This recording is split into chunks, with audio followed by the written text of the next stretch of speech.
محتاج حاجة تانية يا فندم؟ ميرسي تمام. تحت أمر.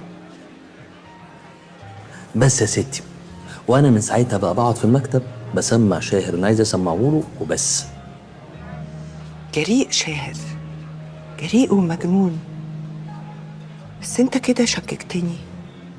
تفتكر ممكن يكون بيتسلط عليا ورميني انا كمان حاجه في البيت؟ ممكن جدا. حاولي تبصي في البيت. اكيد هبص في البيت. المهم بقى، راضي عني؟ يعني متهيألي من وقت ما عرفتك وانا بعمل كل حاجه صح، وصح جدا. لسه بدري قوي ان انا ابقى راضي عنك 100%. لسه؟ بعد ما كشفت لك احمد ومنى وجبت لك جيلي للفيلم وبجيب لك اخبارها يوم بعد يوم، ولسه؟ لسه عادي. بقى انت عملت لي ايه اصلا؟ انا ست مش بشبع ابدا.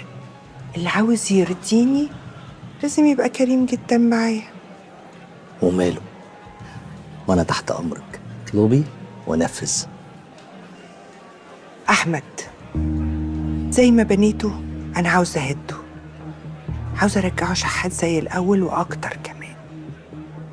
سهله، وحياتك انت سهله انه يرجع شحات زي الاول. ازاي؟ اهم حاجه في شغلة احمد وهبه هي الثقه.